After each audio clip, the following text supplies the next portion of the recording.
सिद्ध करने वाला, कार्य की सिद्धता देने वाला। फिर कहूंगा, अगर दिल में कोई बात है और आपकी वो कामना पूरी नहीं हो रही, बहुत प्रयास कर लिया आपने, कामना सिद्ध नहीं हो रही। श्री शिवाय नमस्तुभ्यम भक्तों, जय शिव शंकर। अपने मन की कामना को सफल बनाना हम सभी चाहते हैं। हम सभी चाहते हैं कि जो हमारी मनोकामना है वो जल्द से जल्द पूरी हो जाए। हम सभी के मन में कोई ना कोई ऐसी कामना होती है, या फिर बहुत से लोगों के मन में ऐसी कामना होती है जो काफ़ी लंबे समय से अधूरी है, पूरी नहीं हुई है। ऐसे में हम सब यही चाहते हैं कि जो हमारे मन की कामना है वो सफल हो जाए, पूरी हो जाए। तो उसी मन की कामना को सफल करने के लिए आज के इस वीडियो में पंडित प्रदीप जी मिश्रा ने बेहद ही कारगर उपाय बताया है। आज के इस वीडियो के माध्यम से पंडित प्रदीप जी मिश्रा ने बेलपत्र से जुड़ी हुई उपाय बताया है। उन्होंने एक ऐसी चीज़ को बेलपत्र की जल में डालने के लिए, समर्पित करने के लिए बताया है, जिसको यदि हम करेंगे तो निश्चित ही हमारे मन की हर कामना पूरी होगी। जो भी हम बात अपने मन में सोचते हैं, दिल में हमारे जो बहुत लंबे से कोई ऐसी बात है, तो बिल्कुल सोचा हुआ बात हमारा सफल होगा। इसीलिए आज का उपाय जो देखा जाए तो बहुत ही कारगर है हमारे मनोकामना को पूरी करने के लिए। तो चलिए बिना समय गवाए हम शुरू करते हैं आज की इस कथा को, और इस उपाय को, इस कार्य को जानते हैं, सुनते हैं स्वयं महाराज जी के ही मुख से।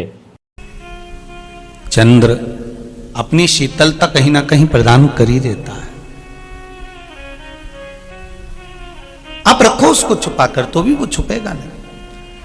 केतकी का फूल झूठ बोल दिया कि भगवान ब्रह्मदेव को भगवान शंकर का सिर मिल गया। शंकर भगवान ने श्राप दे दिया, रे केतकी के पुष्प, तूने मेरे सामने झूठ बोला है, मैं तुझे श्राप देता हूं कि सारे देवताओं पर तू चढ़ेगा पर शंकर पर कभी नहीं चढ़ेगा।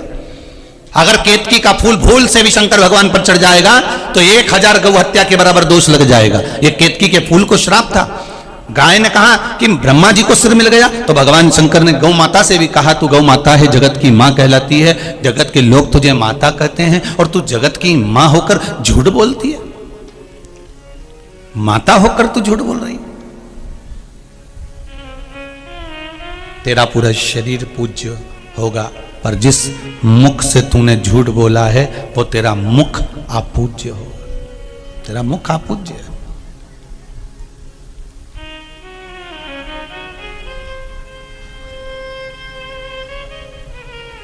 कितना सुंदर भाव कहा गया है महाराज जी। कोई दिन भर झूठ बोले ना,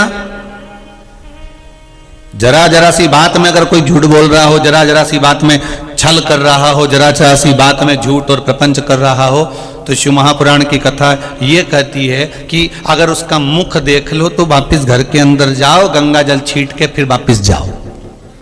झूठ बोलने वाले का तो इतना वर्णन करा। आज झूठ तुम बोल रही हो गौ माता, फिर भी गाय ने झूठ बोला तो शंकर भगवान ने कहा ठीक है अब बोल ली, फिर भी माँ तो माँ ही कहलाएगी, माता तो माता ही है।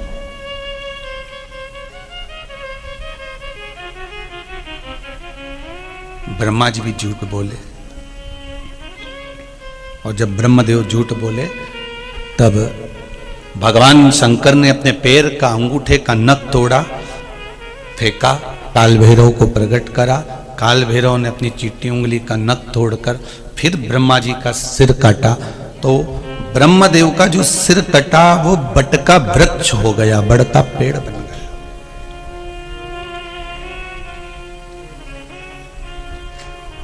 एक सत्य ब्रह्मदेव नहीं बोल पाए। आपसे निवेदन है, जितने भी नवे गांव के हों चाहे बाहर से आए हुए हों, जीवन में अगर आपने शंकर जी की भक्ति को प्राप्त करा है, शंकर जी का भजन कर रहे हो, शिव का स्मरण कर रहे हो, शंकर के नाम का जाप कर रहे हो, शिव भक्ति में अगर आप डूबे हुए हो, तो प्रयास करना कि दिन भर में एक बार हम सत्य का जीवन जी। अब कोई आप जाओ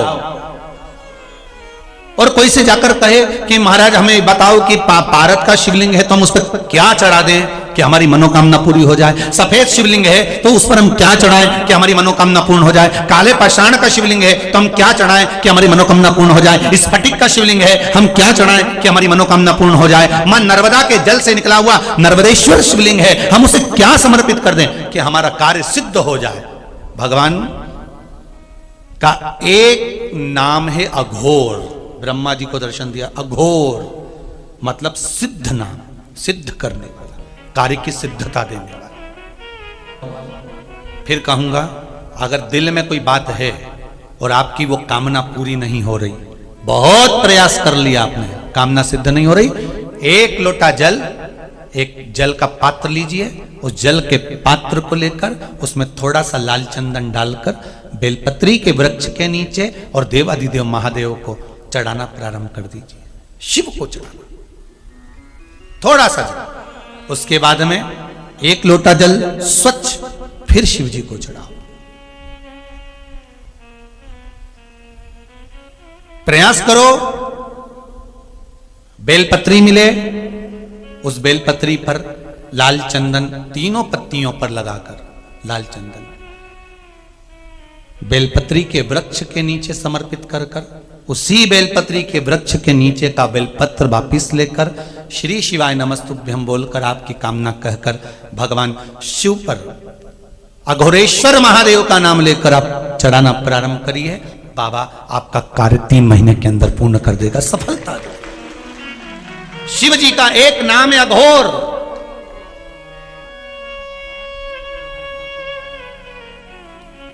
ईश्वर, तत्पुरुष,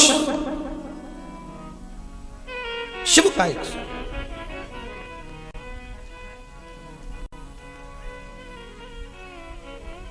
अभी अपने बीच में कुबेरेश्वर महादेव मंदिर से, कुबेरेश्वर धाम सीहोर से एक क्रम चालू करा था, आप लोगों ने करा ना, बेलपत्र का वृक्ष लगाओ। किस किसने लगाया था? हाथ उठाओ जरा। लगाया सबने? अरे बहुत बढ़िया, रख लो वापिस रख लो, बहुत बढ़िया, धन्यवाद आपको।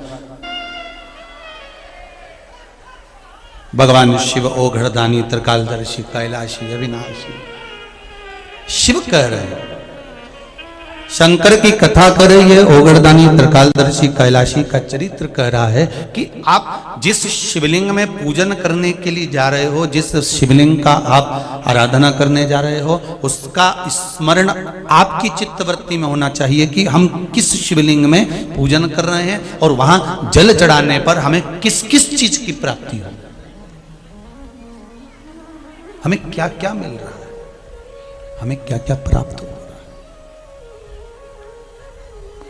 तो काले पाषाण के शिवलिंग में कौन कौन है, जरा जम के बोलिए, ध्यान आया कि नहीं आया? कौन कौन है उसमें? ब्रह्मा, विष्णु और शिव। सफेद पाषाण के शिवलिंग में कौन कौन है? शिव, चंद्र, सूर्य और मां जगत जननी, मां आद्य शक्ति, माता का स्वरूप उसमें। नर्मदा जी के शिवलिंग में कौन कौन है? संपूर्ण शिव जी का परिवार, संपूर्ण। स्फटिक के शिवलिंग में भी चंद्र सूर्य सब विराज। भारत के शिवलिंग में मां आद्य शक्ति, शिव, 64 योगनिया और कुबेर उसी के अंतर्गत विराज। शिवलिंग। अब एक शिवलिंग और होता है, कईयों के घर में पुराने समय से चले आ रहा है। कौन सा शिवलिंग है? तो कहा महाराज जी हमारे यहां तो पीतल का शिवलिंग है किसी किसी के यहाँ? जरा हाथ उठाओ जरा। है? अब देखो कितने लोगों के यहाँ, अगर कथा रह जाती, छूट जाती तो आपको लगता कि ये शिवलिंग का कोई महत्व गुरु जी ने नहीं बताया। पीतल का शिवलिंग, और पीतल के शिवलिंग का वर्णन किया है महाराज। उस शिवलिंग के अंतर्गत भगवान देवाधिदेव महादेव स्वयं नवग्रह देवता के साथ में,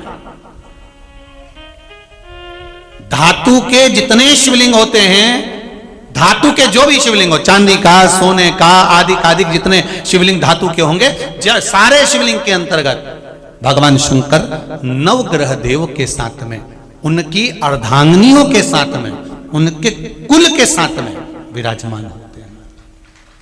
हमारे जो पुराने लोग हैं ना, पुराने जो घर के बुजुर्ग लोग हैं, जो पुराना शिवलिंग रखते थे पीतल का, कोई ऐसे ही नहीं रख देते थे कि आप लोगों में, आप लोग तो सोचे कि नहीं साहब हमारा पीतल का शिवलिंग है, हम तो इसको हटा देंगे, ना भारत का शिवलिंग या पत्थर का शिवलिंग या पाषाण का शिवलिंग या स्फटिक का शिवलिंग लेकर आएंगे। तो ये बात तब छोड़ दो। आपके घर में जो शिवलिंग है, आपके घर में जो शिवलिंग विराजमान है, आप तो उसकी आराधना करो। ब्रह्मदेव से कहकर भगवान शंकर ने सृष्टि खंड को आगे बढ़ाया, सृष्टि की रचना करना प्रारंभ करा।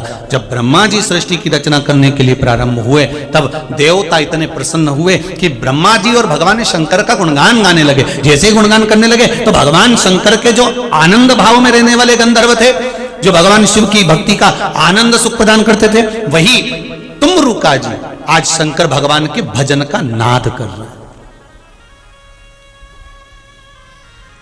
शिव जी के 5 मुखों का वर्णन तुमरुका जी ने करना प्रारंभ करा। बहुत ध्यान देना महाराज इस कथा को। सारे मंदिरों में शिव जी के साथ में माता पार्वती है, केवल एक काशी के विश्वनाथ जिनके मंदिर में पार्वती जी की जगह, पार्वती जी के सम्मुख में मां अन्नपूर्णा है। कौन सी माता है? अन्नपूर्णा।